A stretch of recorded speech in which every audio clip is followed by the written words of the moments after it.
All right, guys, it was another eventful night yesterday. Elon Musk keeping Twitter interesting with the whole Dr. Fauci situation going on there. I just saw this and I thought it was, something to really talk about. Has the NBA really gone this far left to where their fans are gatekeeping what certain players, what certain tweets players are liking? So this is from the NBA subreddit. Rudy Gobert likes an Elon Musk tweet, and it was the viral tweet that everyone saw. I think it had like 1 million likes or whatever. And people in the comments are just going crazy, losing their minds. Folks, the NBA is beyond repair. The NBA is completely lost. It is so far gone. That is crazy that it's gotten so bad and so far left. They're getting triggered over a player liking a tweet that's really like a half comedy tweet anyways. It's not even fully political. It is unbelievable. But then we had Elon Musk get introduced in San Francisco, California. And he was booed on stage.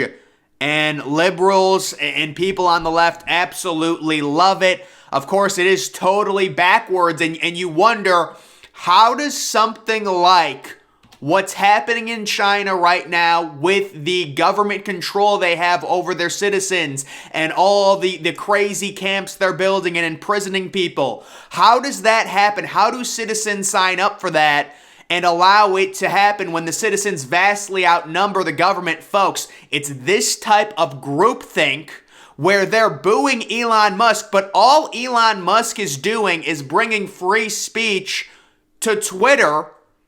And of course, for them, none of these people want free speech, okay? They want, it's their opinion, it's their, because remember, guys, you always go back to the same point. Twitter and the way they handled what they banned and what they didn't ban, it was very subjective. So a lot of times it relied upon the employees within Twitter, who, by the way, according to records, and this has been public data for a while, they donated 97% of their money, the employees at Twitter, in the 2018 midterms, went to the Democrats. 98% went to Biden in 2020, and 99% went to the Democrats in the 2022 midterms. So nothing is fair about what they were doing. And these people, I've said it so many times, they throw a hissy fit when things get fair on social media, and now you can't manipulate young people like when we saw with Arizona State, 97% of the students there voting Democrat. It is total manipulation. It's a total cult. Even if you say, oh, Arizona State's liberal, 97%, that's borderline crazy.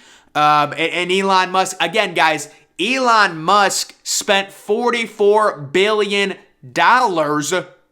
to bring free speech mainly to Twitter and say, listen, this isn't fair. I don't have to do this. I'm already the richest person. But he wants to bring free speech there, and Elon Musk is not stupid. Elon understands, if you stand up for free speech, you're going to be looked back on in 20 or 30 years as a hero. Right now, it's the fog of war. Right now, some people hate it, some people like it. They're all arguing the same thing, and that's why whenever one of these people bring up the words misinformation and disinformation, I immediately cut them off and say, you don't agree with free speech. Guys, they keep doing it, and people, you have to realize, when they use the words misinformation and disinformations, it is a talking point and it is a trigger word to enable them to ban whatever they don't like. It happened during the laptop Hunter Biden story. We all remember it. They labeled it Russian disinformation.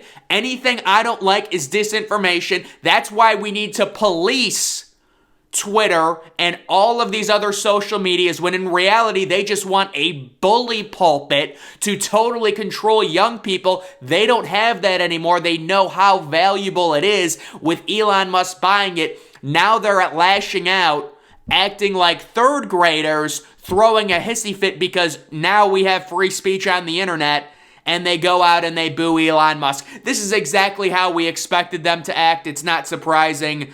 And again, you wonder, how could something like that happen in China? There are people in America that would sign up today. Of course, you couldn't tell them, hey, it's going to be like China. You would have to do a number of loopholes and say, give up your guns, check. A lot of them want the guns gone because it's short-sighted thinking. It's thinking, oh, we don't want any mass shootings, when they don't realize all of the power you're ceding to the government when you allow them to be armed, but no citizens can be armed. You're giving up so much power. They don't think like that. They don't have the critical thinking skills to do it. They're so narrow-minded.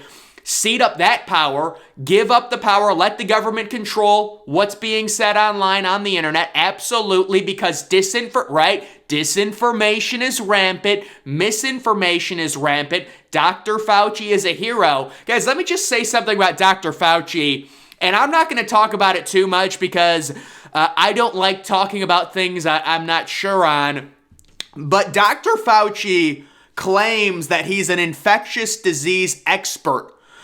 What type of infectious disease expert recommends a shot for everyone that's been rushed through multiple trials? But no, he recommends it for everyone, literally everyone. Oh my God. But it's been rushed through everything and no one really knows. And you've got this disease which has a really small risk factor among a lot of Americans, but no, all Americans have to get this shot that was rushed through. It's almost like he's being paid to say that. Oh, but he's an infectious disease expert. He saved everyone. And then I asked, how does he save people? He recommended everyone get a shot. If that quantifies as saving millions of people, a third grader could have done that. That's really his claim to fame? Really?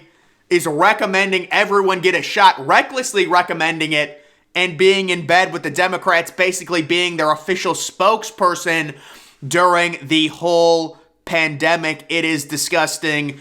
But guys, going back to the overall point, again, you're seeing this happen, and it's not surprising at all. They're throwing a total hissy fit that free speech now is on Twitter because it was the unspeakable fact that everyone knew. The Democrats had a major advantage when it come to the way Twitter was run. It was very subjective. The people that were issuing the bans, were issuing the shadow bans, were issuing the suspensions. They were all left, and most of them far left.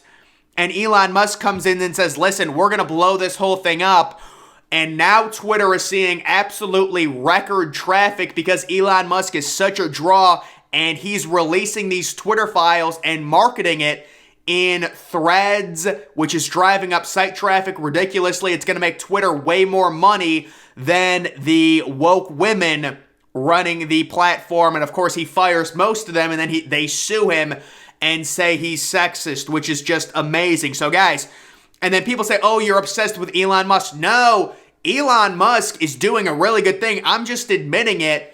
And really, you're obsessed with the government because you want the government to have total power over the citizens in multiple different ways. That is what's going on right now in America, and it is really sad. And you can just see the manipulation through the climate change. And this is another story for another day. But I just thought this was interesting. This is not American, by the way. Either way, you can see how the temperature in 2022, it's actually colder. It's in the 20s in Celsius as opposed to 2017. But the visual on it is completely different. They want to stoke the fear of climate change. That's what especially Europe wants to do.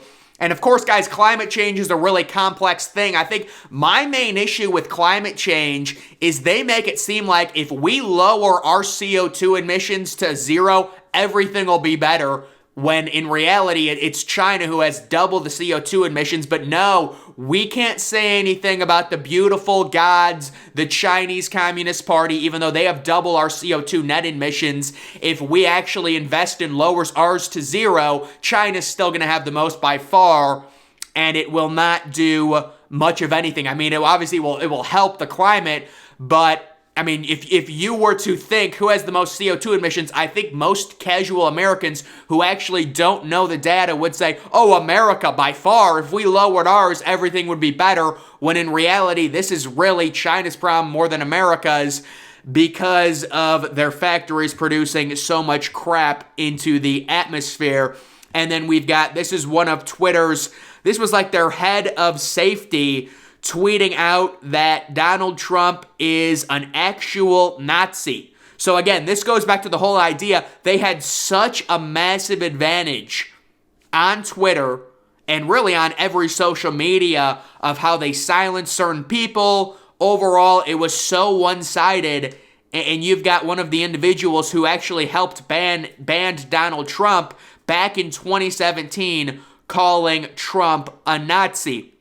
Realistically, what Twitter should have done when the site got bigger is what I would have done is I would have tried to instill the most bipartisan people possible to oversee everything and really have a level head on it.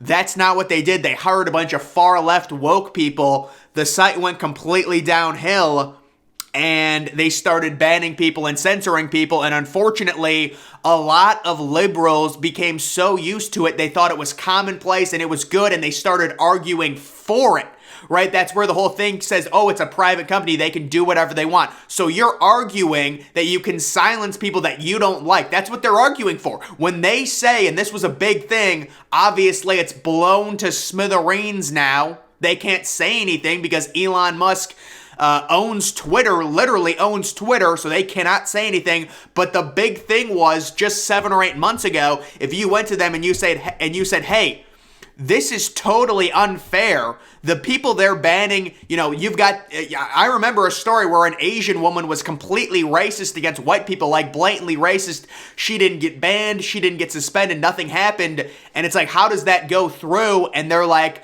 their response to me was not to try and manipulate or be like, well, she's okay. It was, no, we know it's not fair. They're a private company. Suck it up. They can do whatever they want. So they embrace, not having the freedom of speech, not having the First Amendment, and then they hide behind words like misinformation and disinformation as excuses as to why we need to silence free speech on the internet. And we're seeing even a bigger increase of the use of the words misinformation and disinformation. If you use those words, I will not pay attention to anything you have to say after you use that word. If there is a tweet with the word disinformation in it, it needs to be ignored. Same thing with misinformation, because those are gateway words to banning and restricting the First Amendment.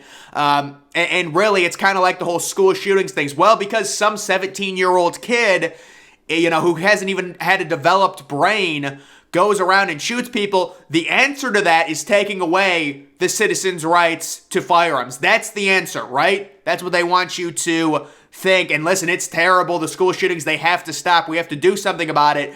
But being short-sighted and saying we need to ban every gun is not the way to go about it. And then we go through this whole spin cycle where they're like, no, we just want to ban the assault weapons. And then I ask them, if you really care about gun control, the vast majority of gun-related deaths are committed by handguns. So when you ban the assault weapons, it's even going to be more to the handguns. And then if you get the assault weapons banned, you're just going to try and get the handguns banned right after it. This is a never-ending issue that we keep running into with these people.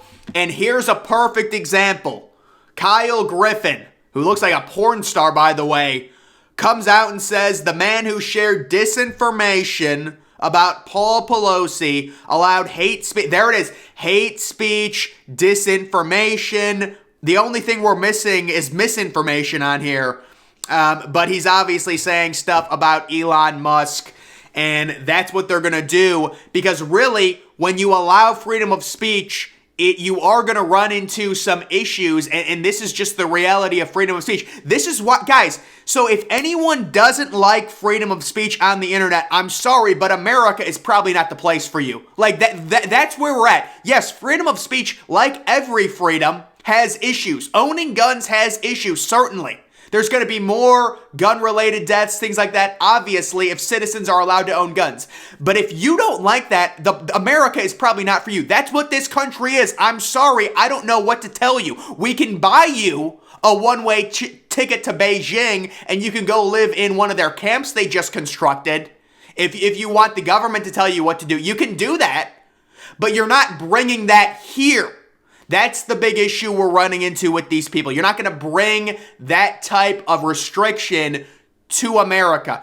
And there's kind of this cultural divide right now, and it's so, like, fractured because you have two parties that want completely different things. And that really is why I don't think, the idea of compromise, it's great. And I know a lot of people, and there's so much compromise to be had. And there's a lot of liberal things that I agree with. But just in terms of these people with freedom of speech, I mean, this is crazy. You're going to use the word disinformation, misinformation, hate speech as a way to try and silence and say we should not have freedom of speech in America? How disgusting are you? I don't get it. It is crazy to me. But that is going to do it for this video. Make sure you're following me on Twitter. Link to that's always in the description. I'm, of course, the Depressed Ginger. Thank you for watching.